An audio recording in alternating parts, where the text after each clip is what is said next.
नमस्कार दोस्तों, एजुकेशन 24 में आपका स्वागत है। दोस्तों, आज का वीडियो आप सभी के लिए बहुत ही खास होने वाला है, क्योंकि आज के इस वीडियो में मैं आपको बीए फर्स्ट ईयर के सेकेंड सेमेस्टर में आपका जो सब्जेक्ट है हिंदी साहित्य है, उसके अंदर कौन कौन से क्वेश्चन आने वाले हैं, इस वीडियो के अंदर मैं आपको आने वाले क्वेश्चन के बारे में बताऊँगा। सो आप इस वीडियो को ध्यान से देखिएगा ताकि आपको आने वाले क्वेश्चन के बारे में अच्छे से पता चल सके।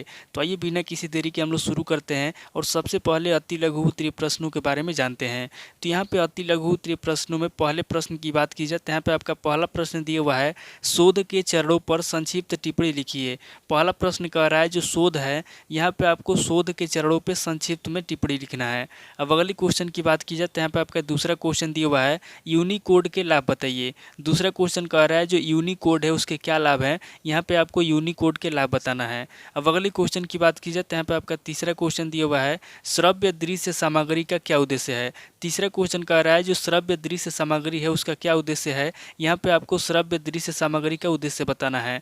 अब अगली क्वेश्चन की बात की जाए तो यहाँ पे आपका चौथा क्वेश्चन दिया हुआ है, सोशल मीडिया की उपयोगिता को समझाइए। चौथा क्वेश्चन कह रहा है जो सोशल मीडिया है उसका क्या उपयोगिता है, यहाँ पे आपको सोशल मीडिया की उपयोगिता को समझाना है। अब अगली क्वेश्चन की बात की जाए तो यहाँ पे आपका पांचवा क्वेश्चन दिया हुआ है, माइक्रो कंप्यूटर का परिचय दीजिए। पांचवा क्वेश्चन कह रहा है जो माइक्रो कंप्यूटर है, यहाँ पे आपको माइक्रो कंप्यूटर के बारे में बताना है।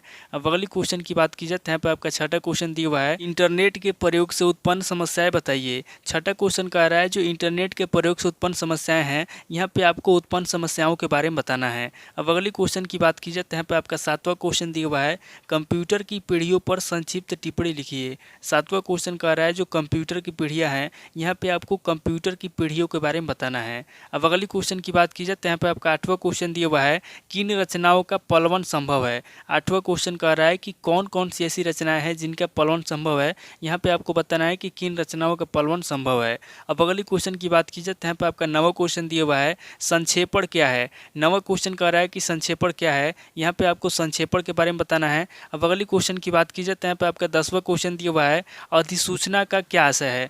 10वां क्वेश्चन कह रहा है जो अधिसूचना है उसका क्या आशय है, यहाँ पे आपको अधिसूचना के बारे में बताना है। अब अगली क्वेश्चन की बात की जाए तो यहाँ पे आपका 11वां क्वेश्चन दिया हुआ है, अर्धशासकीय पत्र का क्या आशय है। 11वां क्वेश्चन कह रहा है जो अर्धशासकीय पत्र है उसका क्या आशय है, यहाँ पे आपको अर्धशासकीय पत्र के बारे में बताना है। अब अगली क्वेश्चन की बात की जाए तो यहाँ पे आपका 12वां क्वेश्चन दिया हुआ है, आवेदन पत्र का क्या तात्पर्य है। 12वां क्वेश्चन कह रहा है जो आवेदन पत्र है उसका क्या तात्पर्य है, यहाँ पे आपको आवेदन पत्र के बारे में बताना है। अब अगली क्वेश्चन की बात की जाए तो यहाँ पे आपका 13वां क्वेश्चन दिया हुआ है, पारिभाषिक शब्दों की विशेषताएं बतलाइए। 13वां क्वेश्चन कह रहा है जो पारिभाषिक शब्द है उसकी क्या विशेषता है, यहाँ पे आपको पारिभाषिक शब्दों की विशेषता बताना है। अब अगली क्वेश्चन की बात की जाए तो यहाँ पे आपका 14वां क्वेश्चन दिया हुआ है, कार्यालय हिंदी का क्या तात्पर्य है। 14वां क्वेश्चन कह रहा है जो कार्यालय हिंदी है उसका क्या तात्पर्य है, यहाँ पे आपको कार्यालय हिंदी के तात्पर्य बताना है। तो ये टोटल आपके 14 क्वेश्चन हो गए जो आपसे अति लघु उत्तरीय प्रश्न में पूछे जाएंगे। अब आगे हम लोग लघु उत्तरीय प्रश्नों के बारे में जानेंगे। तो यहाँ पे लघु उत्तरीय प्रश्नों में पहले प्रश्न की बात की जाए तो यहाँ पे आपका पहला प्रश्न दिया हुआ है, ओसीआर क्या है, इसके उपयोग तथा प्रमुख ओसीआर प्रोग्रामों के प्रकार बतलाइए। पहला क्वेश्चन कह रहा है कि ओसीआर क्या है, यहाँ पे आपको सबसे पहले ओसीआर के बारे में बताना है, उसके बाद आगे आपको इसके उपयोग के बारे में बताना है तथा प्रमुख ओसीआर प्रोग्रामों के प्रकार बताना है। अब अगली क्वेश्चन की बात की जाए तो यहाँ पे आपका दूसरा क्वेश्चन दिया हुआ है, ई पाठशाला से आप क्या समझते हैं। दूसरा क्वेश्चन कह रहा है कि ई पाठशाला से आप क्या समझते हैं, यहाँ पे आपको ई पाठशाला के बारे में बताना है। अब अगली क्वेश्चन की बात की जाए तो यहाँ पे आपका तीसरा क्वेश्चन दिया हुआ है, इंटरनेट क्या है। तीसरा क्वेश्चन कह रहा है कि इंटरनेट क्या है, यहाँ पे आपको इंटरनेट के बारे में बताना है। अब अगली क्वेश्चन की बात की जाए तो यहाँ पे आपका चौथा क्वेश्चन दिया हुआ है, ईमेल का क्या उपयोग है। चौथा क्वेश्चन कह रहा है कि ईमेल का क्या उपयोग है, यहाँ पे आपको ईमेल का उपयोग बताना है। अब अगली क्वेश्चन की बात की जाए तो यहाँ पे आपका पांचवा क्वेश्चन दिया हुआ है, कंप्यूटर में हिंदी के भविष्य का वर्णन कीजिए। पांचवा क्वेश्चन कह रहा है जो कंप्यूटर है उसमें हिंदी का क्या भविष्य है, यहाँ पे आपको कंप्यूटर में हिंदी के भविष्य का वर्णन करना है। अब अगली क्वेश्चन की बात की जाए तो यहाँ पे आपका छठा क्वेश्चन दिया हुआ है, प्रतिवेदन का अर्थ एवं परिचय पर संक्षिप्त टिप्पणी लिखिए। छठा क्वेश्चन कह रहा है जो प्रतिवेदन है उसका क्या अर्थ है और उसका क्या परिचय है, यहाँ पे आपको प्रतिवेदन का अर्थ बताना है, उसके बाद आगे आपको प्रतिवेदन का परिचय देना है।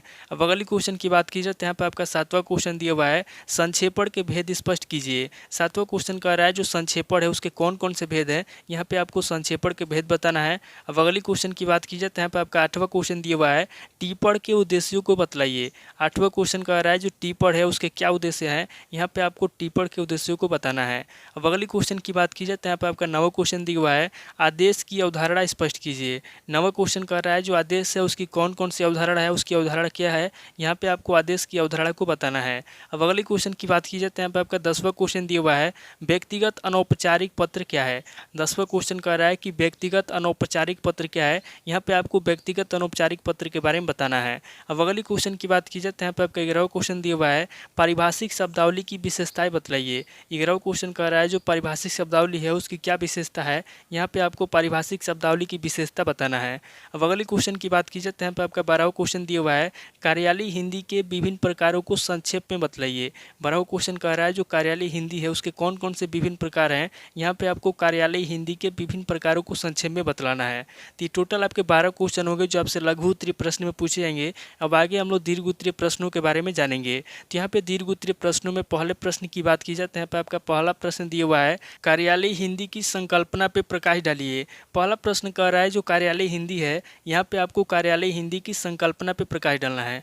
अब अगली क्वेश्चन की बात की जाए तो यहाँ पे आपका दूसरा क्वेश्चन दिया हुआ है, पारिभाषिक शब्दावली के निर्माण प्रक्रिया का वर्णन कीजिए। दूसरा क्वेश्चन कह रहा है जो पारिभाषिक शब्दावली है यहाँ पे आपको पारिभाषिक शब्दावली के निर्माण प्रक्रिया का वर्णन करना है। अब अगली क्वेश्चन की बात की जाए तो यहाँ पे आपका तीसरा क्वेश्चन दिया हुआ है, पत्राचार किसे कहते हैं, पत्राचार की प्रमुख विशेषताएं प्रकट कीजिए। तीसरा क्वेश्चन कह रहा है कि पत्राचार किसे कहते हैं, यहाँ पे आपको पत्राचार के बारे में बताना है। उसके बाद आगे आपको पत्राचार की प्रमुख विशेषताएं बताना है। अब अगले क्वेश्चन की बात की जाए तो यहाँ पे आपका चौथा क्वेश्चन दिया हुआ है, विज्ञापन की विस्तृत व्याख्या कीजिए। चौथा क्वेश्चन कह रहा है जो विज्ञापन है यहाँ पे आपको विज्ञापन की विस्तृत व्याख्या करना है, यानी कि विज्ञापन के बारे में आपको विस्तार से बताना है। अब अगले क्वेश्चन की बात की जाए तो यहाँ पे आपका पांचवा क्वेश्चन दिया हुआ है, टिप्पण लेखन किसे कहते हैं, टिप्पण लेखन की विशेषताओं का उदाहरण सहित वर्णन कीजिए। पांचवा क्वेश्चन कह रहा है कि टिप्पण लेखन किसे कहते हैं, यहाँ पे आपको सबसे पहले टिप्पण लेखन के बारे में बताना है। उसके बाद आगे आपको टिप्पण लेखन की विशेषताओं का उदाहरण सहित वर्णन करना है।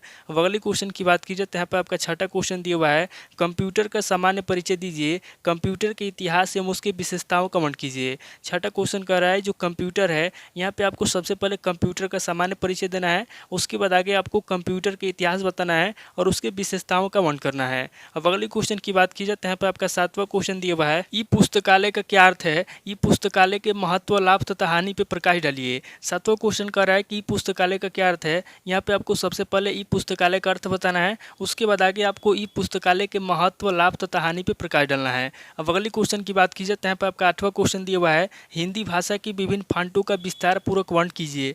आठवां क्वेश्चन कह रहा है जो हिंदी भाषा है यहाँ पे आपको हिंदी भाषा के विभिन्न फांटों का विस्तार पूर्वक वर्णन करना है। तो ये टोटल आपके 8 क्वेश्चन हो गए जो आपसे दीर्घ उत्तरीय प्रश्न में पूछे जाएंगे। तो इस वीडियो के अंदर मैंने आपको अति लघु उत्तरीय प्रश्न, लघु उत्तरीय प्रश्न और दीर्घ उत्तरीय प्रश्न तीनों तरह के प्रश्नों के बारे में बता दिया। आप इन तीनों तरह के प्रश्नों को नोट कर लीजिए और किसी किताब से सीरीज से मिला करके याद कर लीजिए। तो दोस्तों आज इस वीडियो को मैं ही पे स्किप करता हूँ और मिलता हूँ आपसे नेक्स्ट वीडियो में। अगर आपको वीडियो अच्छा लगा तो वीडियो को लाइक कीजिए, शेयर कीजिए और कमेंट करके बताइए कि आपको नेक्स्ट वीडियो किस टॉपिक के ऊपर चाहिए।